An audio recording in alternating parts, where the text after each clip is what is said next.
Hey everyone, so happy to see you. Today we're going to talk about tech, innovation, startup, and much more. Is going to be really interesting. Welcome to Invincible Innovation Live Show. I'm so glad that you're here.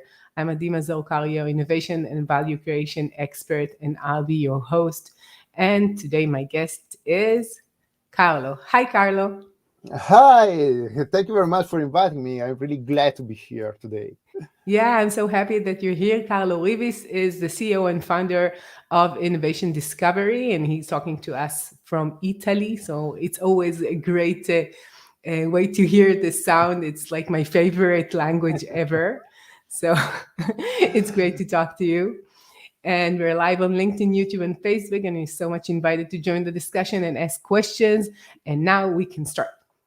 So, what is the biggest obstacle to innovation? Of course, there are several because innovation is a complex matter. So complexity is one of the first, and also time to arrive to something that is really innovative, to discoveries and so on. Uh, but in the end, one of the biggest challenges that I saw in all the sectors and all the fields around and so on, and also with companies and also regular people, unfortunately, is the mindset of the people. So because innovation is also change. You need to change to innovate. You need to adapt to new solutions, new technologies, and so on. And people and companies don't like too much the changes. It's because is fearing. So you have normally are afraid to make some changes in your life and in your routine and so on. And this slow down a lot the innovation propagation in the world. If you think about what exists today in the world, how many innovative solutions, how many new technologies exist today is unbelievable. We could really Right, live in a sci-fi movie today if right. we start adapting everything that already exists outside. But most of the companies and most of the people are still adapting, are still using obsolete technologies. Yeah. And so if we find the way to overcoming the mindset, to be more adaptable, to embrace the changes in our Mhm. life, in the company and so on, we will really see a strong and a fast change in our daily life and also in the company life. Yeah.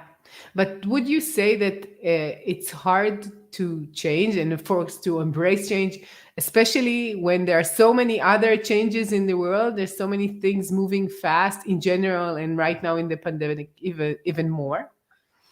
But you know that pandemic has shown, for example, the difficulties for a human being to adapt to the virtual life. For example, with in particular in the work routine.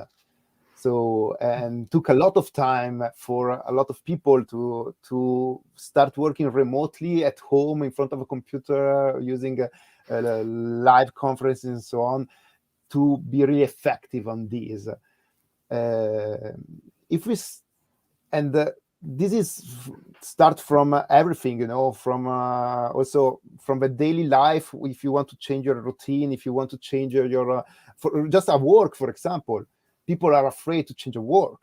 And so if you are afraid to change a work, how you can really embrace a new technology that must you act in a totally different way, so also if it's more effective or more efficient to you.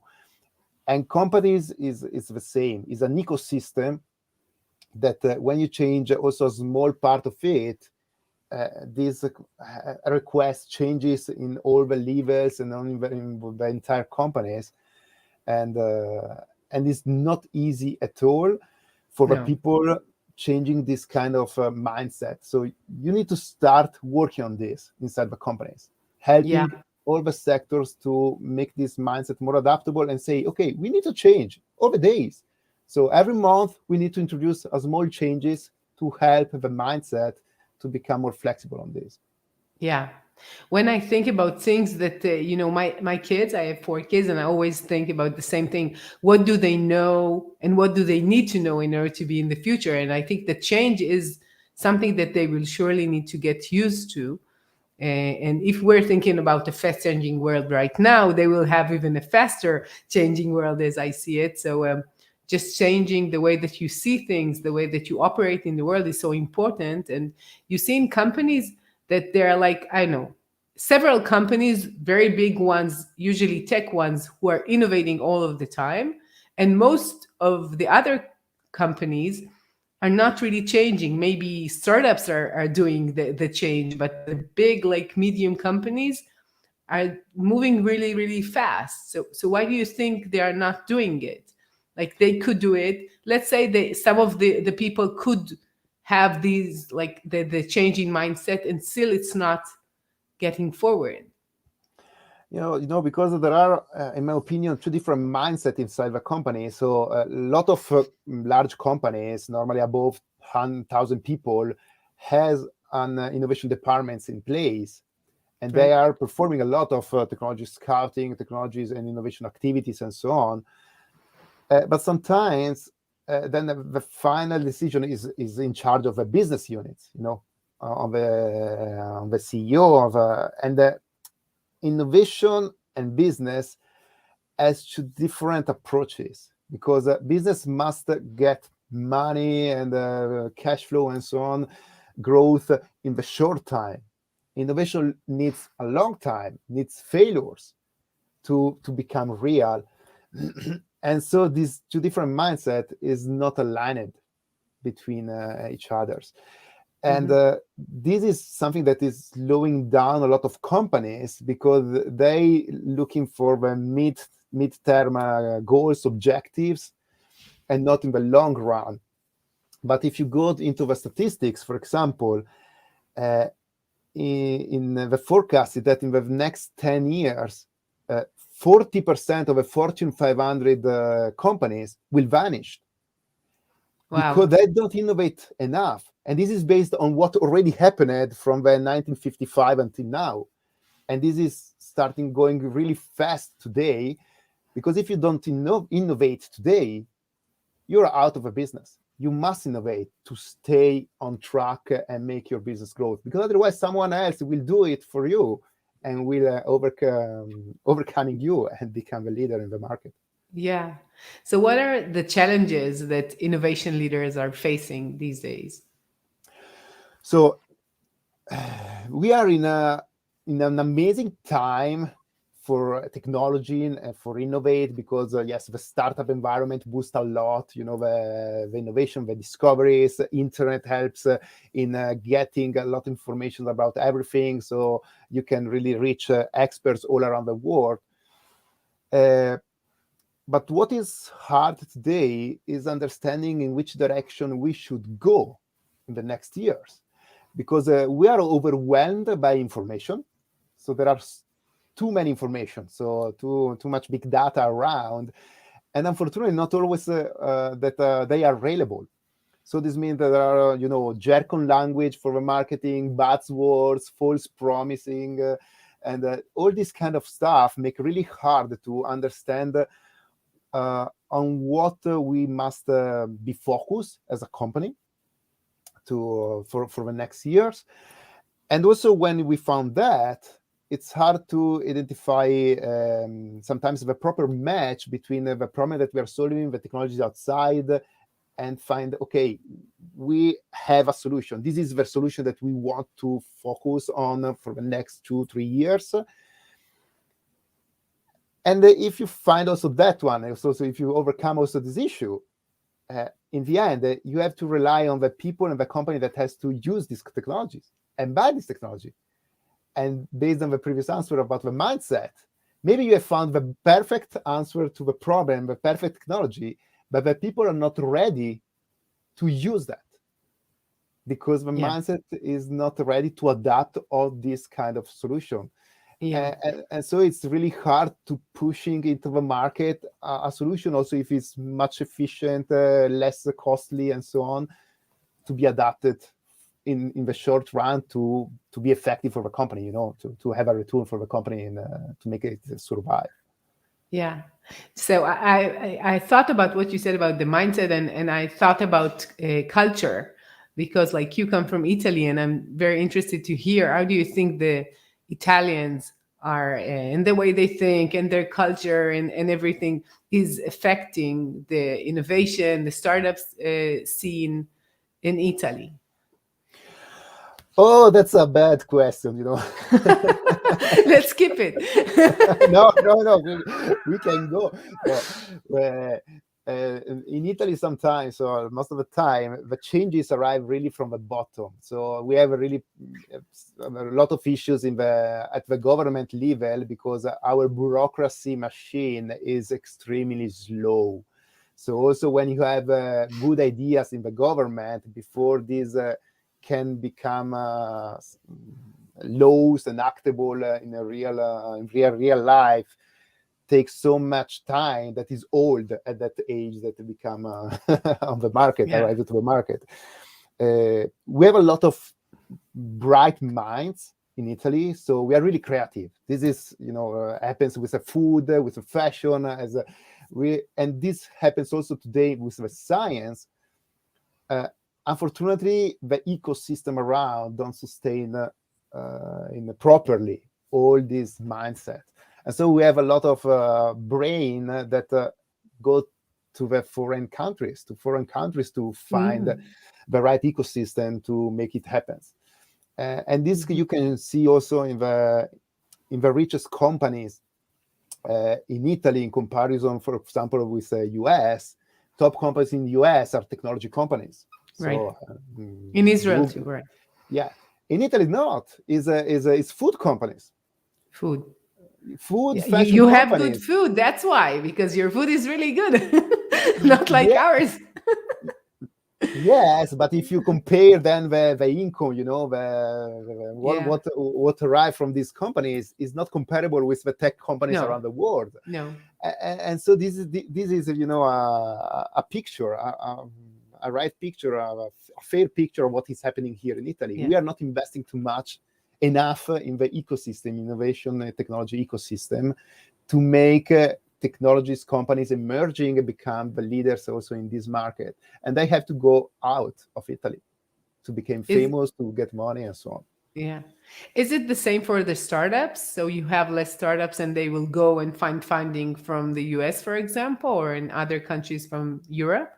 Yes, it's the same. We have a lot of startups here, a lot of incubators, accelerators around, and so on. But in the end, if you see the amount of investments that we are performing here is really low in comparison of entire Europe.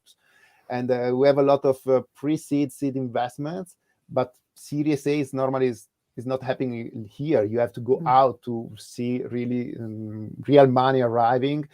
And this happened a lot of times. So the Italian unicorns started here, but raised the money outside.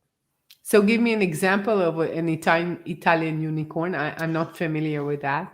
Oh, I have to say, not too much me as well. So I read some Mhm. articles about, but I working more with external markets. This is also the reason. Mhm. So I'm an innovator, and I Mhm. cannot work in Italy a lot. I normally work with Mhm. external markets and also with the startup ecosystem. I work a lot with foreign accelerators, Mm. because here I can work here also with accelerator as well, but the type of work is different. Is there are not so many disruptive technologies, disruptive startups coming out because they are going outside normally. Yeah, yeah, I see. So what you're saying that it's hard to go to a big or medium big company in Italy and talk to them about technology and about innovation because it's like it's not that interesting for them and it's like it's not relevant as they see it, uh, that they for sure wants to innovate, but today everyone wants to innovate. right? Everyone say that they really wants to innovate, but Yeah. innovation then is not just a willingness. You Sure. must really invest in the specific sectors and don't follow what already exists. Sometimes here we are conservatives. Yeah. So if we invest in what we already know that has a chance to survive. So it's more like, the old business. So you have already traction, solid growth. So I start investing on you, but we need to invest more in what could be disruptive, in what could be really innovative in the next 5 years, 10 years, not in what is already innovative in the past world, and that we can have Yeah, of course. 1, 2, 3x returns in 3 years from Yeah. now. Yeah, and another thing that being conservative is being risk averse, and if you want to do something new and innovative, you need to have like you should be ready to fail and to take the risk. Yes, exactly. You must be that. Otherwise, in my opinion, you are not innovator right now. So you are just okay trying to do a step forward in your regular journey, but you must invest in what will drive the future. Yeah. So if we just started to talk about being like ready to fail and taking risk, what are the risks, skills, and capabilities that are needed from change makers as you see it? So, my opinion, there are three main capabilities that I would like to see in the innovators to become effective. One is something that we should teach from school to our kids, is curiosity. You must be Yeah. curious about everything. So because the day to day is fast, we really are connected with globally, so we can do whatever we want, so we can learn whatever we want on the internet and so on.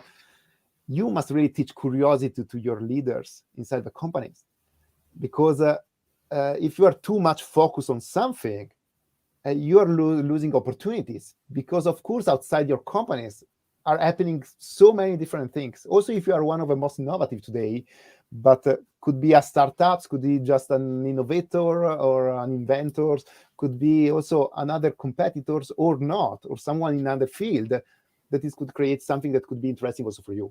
So you must be curious about the world. The other one is the vision. You must project into the future your vision. Otherwise, you are not an innovation leader. You are just someone that is analyzing what exists today, and connect to this. So you must believe that something could be possible. So today we are going to Mars. We are changing physical laws sometimes. There are so many discoveries in the physics that are changing some laws that we discovered many years ago. We are creating quantum computer. So it's crazy. So you must really believe and become a dreamer of possibilities of what could be possible. Uh, and the third one is just a bit more harder to get to get this kind of skills, is able to connecting the dots. So the real innovation is not happening in one sector, in one topic, in one matter today. You have to connect dots between different fields, different technologies, and understanding how different stuff around could be put together to create something unique. And if you have curiosity about the world, it's much easier to connect the dots about a specific solution. And do you think in a specific company, do you need only the CEO to have these skills, or all the innovation, everyone needs it, or all the C level, all the management, who needs these? Like you cannot have 100% of these people, I guess, right? That's true. So for sure, the innovation department must have these kind of people, but you know that you can also train inside your companies most of the people to try to have this kind of skills, because a lot of time for real world problems are identified by the operational staff, not the managers, because they are using technologies and stuff every day. And Yeah. so they must be free to underline what could be done to emphasize or optimize a specific routine jobs and so on. And but this culture must be propagated in the entire companies.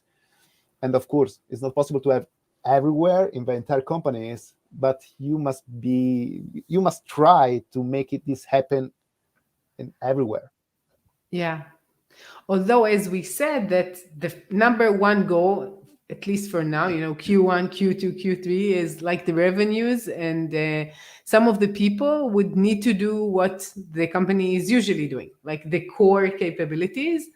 And maybe sometimes they will do something else, but operational excellence and doing better what you're doing right now and all of that. It means that it's like a split between two very, as you said, separate ways of seeing things. What is very right now, the next water, very short term, and the second is very long term. And in general, people don't look at the long term. It's like too many question marks and too many unknowns there. They're doing right now what they need. And sometimes when you're looking too far ahead, it could be very scary, right? Because you don't really know. And I think that as I see people right now, most of them are like daily. It's not even weekly view. It's like let's see what's going on. Like I just talked to a friend, and they have like 2 weeks from now they want to travel, and then she said, oh, maybe it's not a good idea. Maybe you should cancel the tickets. Like, and in this daily life, like changing all the time, for sure, for a business, just to imagine what their clients might need in 2 years, 3 years from now, it's like too much. Yes, but you know that innovation is like an investment portfolio. So you have a smaller risk, middle risk, and higher risk. So you have to do in the business, you have to perform this kind of activities. So, okay, we can focus our maybe 60, 70% of activities on the low risk activities. But then you have to take the risk to the low risk and the high risk, the medium risk and the high risk for the future in order Right. to grow and to continue to grow. Otherwise, today, it's sure that we will fail. Yeah. These are statistics. It's not me. It's something that is already happening today, and happened to large companies in the world. Yeah, of course. We have a question from Ole. Hi, Ole. And do you see difference between incremental innovation and radical innovation? Thanks, Ole. He was one of my guests, like past, so I really like him. Yeah. No, but sure, absolutely. So, and today we are really focused. Most of the companies are focused on incremental innovation, and it is totally fine in the short medium term. That you must continue to working on this kind of on the incremental innovation. Also because the market needs it, the people needs it. So if you're working only on disruptive technologies, people cannot adapt it to so fast currently. So it's mind blowing. So Yeah. it's really impossible to enter the market if you continue to just disrupt the market. But this is for medium term. So for the long term, you must really focus also on at least one disruptive technologies that maybe fail in 2-3 years. You arrive at nothing, but this provides you also a lot of knowledge for your incremental innovations. Because when you start really doing complex stuff, you start creating your network of experts, out of a box thinker, and collecting so many insights from all around the world that helps a lot you in also increasing your incremental technologies so fast and so reliable to become a leader also in that market. And you're ready for the next disruptive technologies. And probably after 3 times that you are trying to following a disruptive solutions, you will arrive on that one that will bring you on top of the market. And in Yeah. the meantime, you continue with the incremental ones to stay where you are and growing Yeah. organically. I think that the incremental ones are keeping your clients, your pool of clients right now, the market that you're leading right now, and you're managing to make it bigger and maybe sustain it, and keeping your current clients, the way they are now. But they will change, and you will need new clients and new markets. And for that, you need to see the future and not only what you have right now. Ole said that thanks for the question. He was thinking about the needed competencies and governance for that.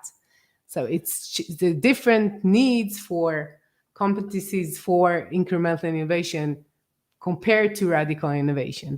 That's like more additional question to that. So say again, just about the government, right? Over rules. Yeah, the rules, the governance, Where the we way have that you manage the company rules and processes actually. Okay, focus on companies or focus on government, because government is also No, another issue. So in disruptive governance. innovation. He said Yeah, governance. okay, governance. Okay, That's this is what he governance. wrote. Yeah. Yes, that's for sure is the main issue. You know that we underlined at the beginning. So the mindset of the people, because taking the risk of disruptive technologies is it's hard for companies, because it's hard also for large corporations, for example, track proper KPIs for innovations, because the monetary KPI that is the preferred from the governance appears after 5 years, maybe 10 years Yeah. sometimes. Yeah. And so how can I track properly the innovation Of roadmap course. with KPI? For this reason, we need to change the mindset. We need to find a way to adapt our company's culture and say, if we want to stay on the market in 10 years from now, we need to innovate. There is no chance. There is no way, no different ways. There is no escape of that. So, and to blend the mindset of a governance, you can show statistics, data that is already outside. What happens to the Fortune 500 companies in the last century? You must really, and how is the who are the top leaders in the different markets? Just who Right. is really innovate concretely, so make the disruptive technologies completely. All the other companies will fail, will disappear in the long run. Once the business units, the governance understood this, you can start the process of a change, to say, okay, let's start softly. We don't need to work to invest half of our income in disruptive innovations today. Yeah. Let's start softly, but let's start, and let's having a plan, a concrete plan that every years we must to invest more and more and more on innovations, on our company culture, in order to make this happen. Yeah. So we have thank you for that, Ole. We have another question from Kandor Dennis, and she's asking, do you think bootstrapping technology for product innovation should include design thinking processes? So as a design thinker, I would say yes, of course, but I would love to hear what you're thinking. Yes, we must really change the way we are creating businesses today. And there are already tons of different new methodologies, innovative methodologies around that we can take, and design thinking is one of that. Sometimes that when I read about these methods, it seems to me sometimes already familiar. Because if you start changing your mind and you start really be curious and visionary every day, you start really thinking in different ways, these methods become part of you. It's not a method anymore. So absolutely, we must doing more of this as a training, but in the same way, we don't need to be focused just on this.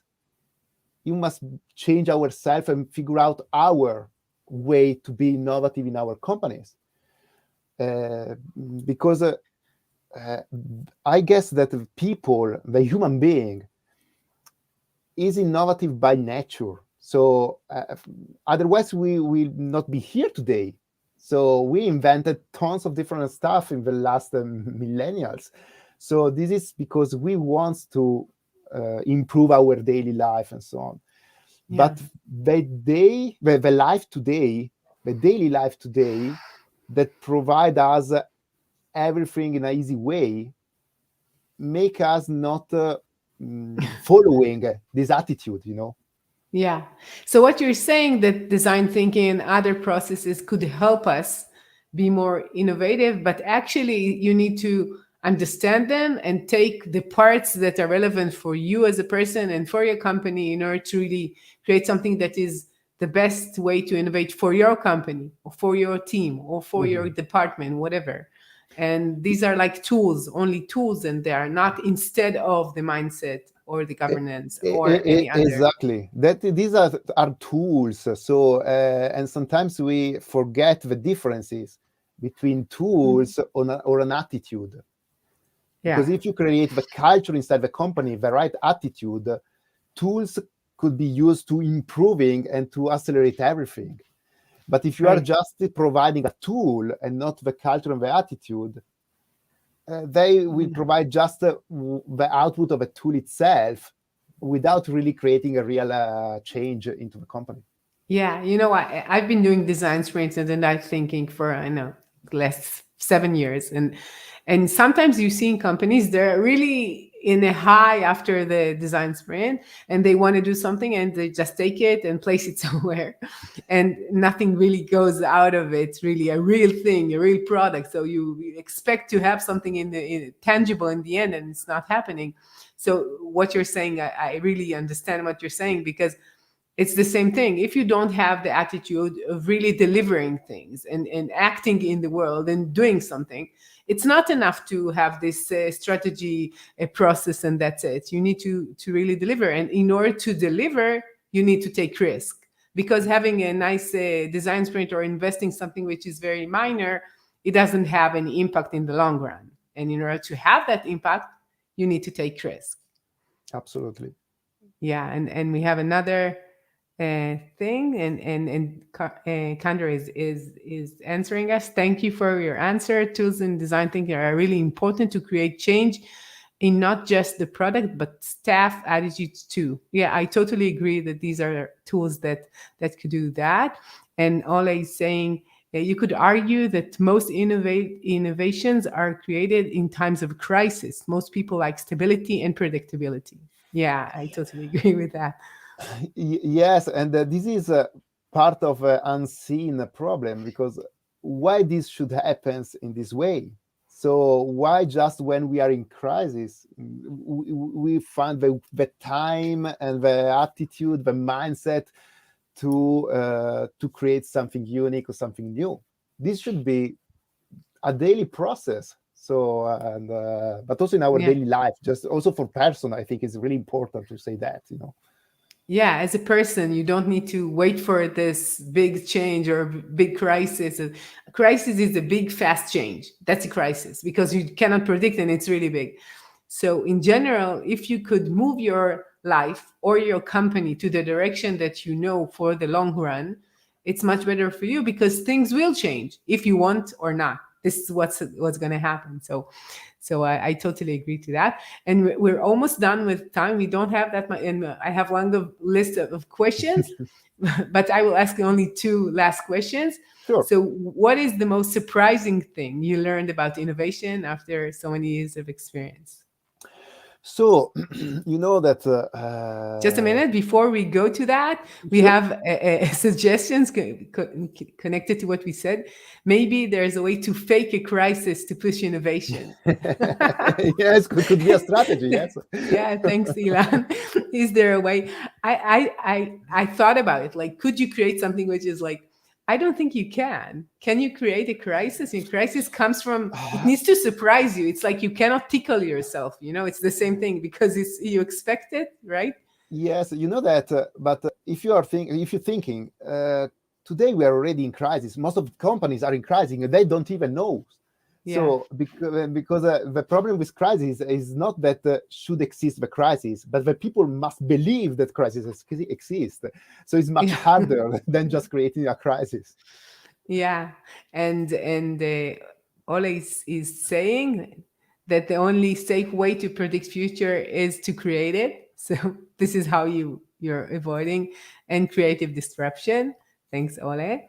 So we can go back to the question after somebody just talked about what we said. So, what is the most surprising thing you learned? Tell us.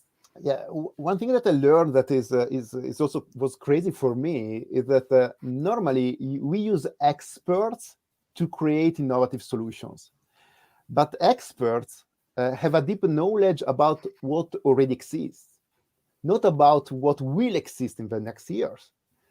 And this, if you think about this, is incredible because we use that one, but normally they turn down a lot of innovative solutions because they didn't know that. Right. And so we need more visionary people driving innovation. So people that are able to imagine what doesn't exist today and say, okay, let's find a way to figure it out if it's possible to doing it now. Because in my opinion, today, everything could be possible. There are just two challenges, time and money. So maybe we need 100 years or 1,000 years to arrive at that point, but could be possible to do that. Maybe we need billions to do that and we don't have the money. It's fine. It's a different answer that say, no, it's not possible.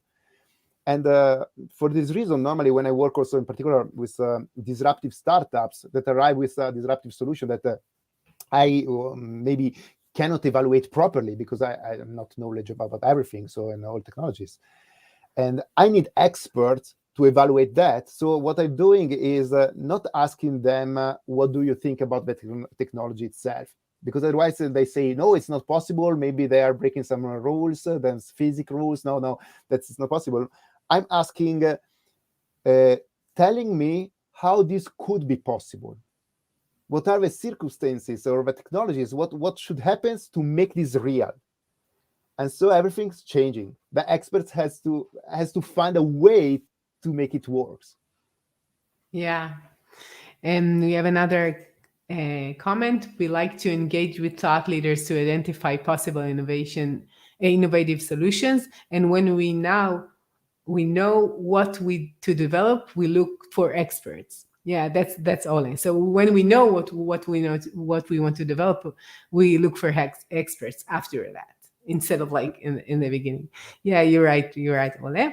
Okay, we have the last question right now, and I want to thank everyone who took part in the discussion, and we have only the last one. So what is your number one tip for innovation leaders? So here is look beyond innovation.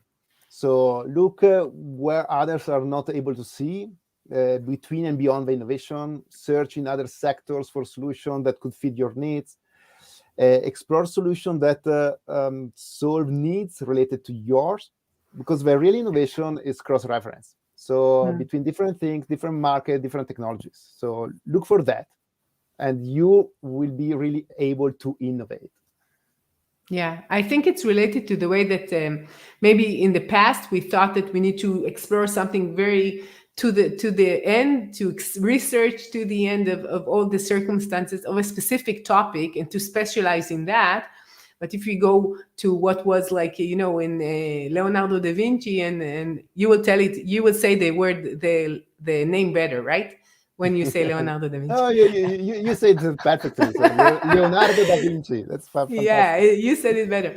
So the way that they thought was like all over. They wanted to know everything. They wanted to understand the nature of things. And I think that right now we are going back to that, like being a generalist, seeing things on the higher level. And for sure, if you want to see the future, you need to understand all of the circumstances changing the world into that future, and it's related to technology, it's related to cultures and people and politics and everything. But for sure in technology there are things that they are prepared right now and they will be relevant in a year or two or three, and you must know about that for sure. Yes, absolutely. Yeah, so I want to thank you, Carlo, for your time. It's been such a pleasure. And where could people hear more about your work and contact you? Tell. So LinkedIn is the best place. So my page where I'm Carlo Rivis, and on LinkedIn is where I update about what I'm doing right now, and to be in touch with me easily. Thank you. So it's been a pleasure talking to you, and it's been lots of fun. And I'm so happy that people were interested in ask questions. And thank you, Ilan and Kandor and Ole, for asking your question and taking part. And to all of you change makers out there, thank you for joining me. And if you want to learn more about what I do and my work, go and visit invincibleinnovation.com. And I'll see you next week with another innovative, insightful talk. See ya. Bye. Bye.